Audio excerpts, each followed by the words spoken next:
tertembak dan ambruk di atas senapan mesinnya. Mereka harus menghancurkan senapan Breda itu.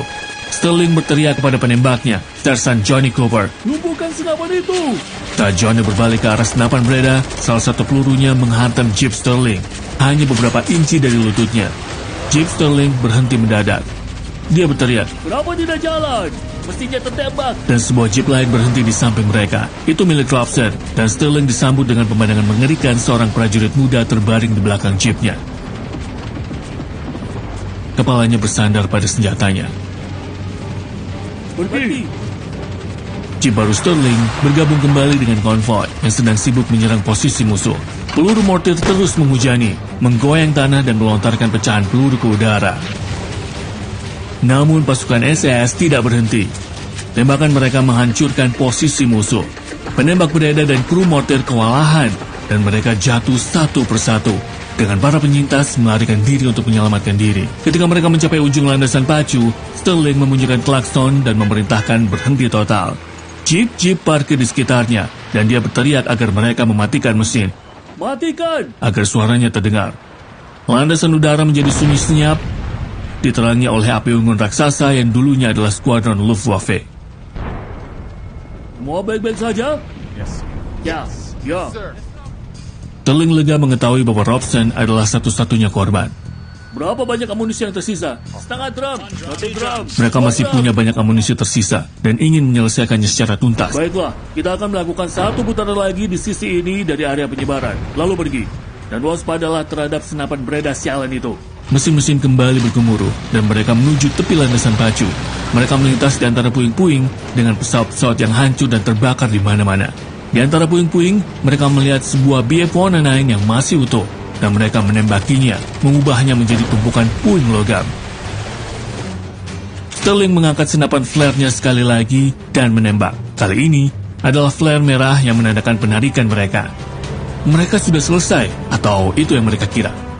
Namun di bawah cahaya itu, perwira legendaris Blair Paddy Mayne melihat pesawat angkut Ju-52 yang utuh di antara puing-puing.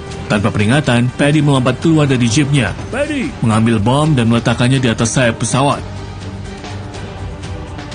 Sebelum kembali ke pasukannya. "Ayo kita pergi." Pesawat Ju-52 meledak dalam api saat pasukan SAS melaju ke dalam kegelapan malam. Jerman akan mengirim pesawat untuk mencari mereka, tetapi para prajurit memiliki rencana. Jeep-jeep mereka dibagi menjadi 4 kelompok. Satu kelompok dipimpin oleh Letnan Carol Mather. Mereka mengemudi sepanjang malam dan ketika fajar menyingsing, mereka menyembunyikan jeep mereka di semak-semak tebal dan memutuskan untuk memasak sarapan. Di atas suara sosis yang mendesis dan gemuruh air mendidih, mereka mendengar sesuatu. Pesawat! Sebuah pesawat tempur Jerman melintas di atas kepala mereka. Saat pesawat itu berputar di atas, keringat menetes dari tubuh prajurit. Dengan nafas lega, mereka menyadari bahwa tentara Jerman belum melihat mereka. Jadi, mereka melanjutkan memasak makanannya ketika tiba-tiba mereka melihat yang lain dan yang lain lagi. Mather berbisik, seperti gerombolan lebah yang marah, lalu berteriak kepada pasukannya, "Berlindung!" Semua 12 orang bersembunyi di bawah semak-semak. Saat itu, kelompok Prancis berada dalam posisi yang berbahaya di tempat terbuka.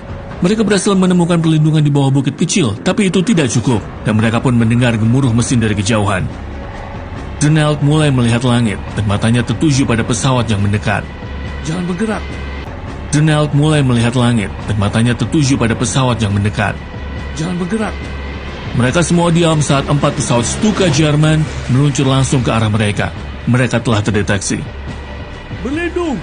Dalam sekejap, peluru berhamburan ke posisi mereka, dan para prajurit terjebak dalam badai mematikan peluru dan pasir. Sementara itu, tim Sterling sedang menguburkan rekan mereka yang gugur, John Robson. Mereka tidak melihat pesawat Jerman, jadi mereka memanfaatkan momen tenang itu untuk memberikan pemakaman militer padanya, menandai kuburannya dengan salib darurat yang terbuat dari kaleng. Namun, upacara itu terganggu oleh suara mesin. Mereka membeku dan menatap ke atas, bertatapan mata dengan pembom Stuka lain. Untungnya, pesawat itu tidak melihat mereka dan terbang pergi. Di kamp Prancis, sepertinya mereka berhasil selamat dari serangan. Meskipun ada kebisingan dan kekacauan, semua orang baik-baik saja. Kemudian, pasukan Jerman mundur. Pesawat Stuka terus menyerang selama beberapa menit hingga kehabisan amunisi. Saat pesawat-pesawat itu terbang menjauh, angin gurun adalah satu-satunya suara yang tersisa, dan juga nafas yang lambat dan terengah-engah. Wakil Komandan François Martin tersandung kembali. Ini adalah kekacauan. 2 dari 3 jeep mereka hancur, dan seorang prajurit terbaring di tanah. Itu Zernel. Dia tertembak di perut dan bahu. Mereka mengangkatnya ke jeep yang tersisa dan melaju pergi. Malam akhirnya tiba dan kelompok Mather terus menerobos gurun. Pasukannya kehausan, terbakar matahari, dan putus asa. Tapi mereka masih hidup. Mereka tidak butuh waktu lama untuk menemukan titik pertemuan. Tak lama kemudian, mereka bergabung dengan unit Paddy Main yang tidak menghadapi banyak perlawanan. Pasukan Sterling juga sedang dalam perjalanan pulang, tetapi bagi mereka, medan perang terbukti sama sulitnya dengan musuh Jerman. 1 jeep kehilangan ban, dan para prajurit harus meninggalkannya dan pindah ke jeep lain. Mulai sekarang, kemajuan mereka akan sangat lambat. Untuk memperburuk keadaan, mereka tidak dapat menemukan tanda-tanda jalan mereka. Mereka tersesat dan persediaan makanan, air, dan bahan bakar semakin menipis. Jika mereka tidak segera menemukan titik pertemuan, mereka mungkin tidak akan pernah keluar dari gurun. Mereka memutuskan untuk mengambil risiko dan terus bergerak selama siang hari, sebelum akhirnya benar-benar tersesat. Sterling menatap gurun yang tak berujung, dan berusaha menahan pikiran negatif. Menurut perhitungan navigator, mereka sedang menuju ke arah yang benar. Mereka hanya perlu terus berjalan dan berharap dia benar. Mereka bergerak sepanjang hari di bawah terik matahari, tetapi tetap tidak menemukan apapun yang mereka kenali. Tak lama kemudian, mereka menemukan tebing curam. Mereka terjebak. Navigator keluar dari jeepnya dan menuju tepi tebing untuk mencari jalan turun. Ketika dia sampai di sana, matanya bersinar. Di bawah terdapat jeep-jeep Inggris diparkir di titik pertemuan. Dia berlari kembali, mengangkat tangannya ke udara. Kita berhasil! Kelompok Sterling akhirnya tiba di persembunyian mereka pada 29 Juli, 2 hari setelah serangan. Tapi ini bukan momen yang menggembirakan. Saat pasukan Prancis melintasi gurun dengan cepat, Martin mencoba memberikan pertolongan pertama kepada Zernel. Tapi itu tidak berguna. Dengan setiap detik yang berlalu, kulitnya semakin pucat, napasnya semakin lambat, dan detak jantungnya semakin cepat. Saat mereka menemukan titik pertemuan, semua harapan telah hilang. Dan Zernel tahu itu. Dia mendekatkan Martin dan membisikkan kata-kata terakhirnya. Selamat tinggal.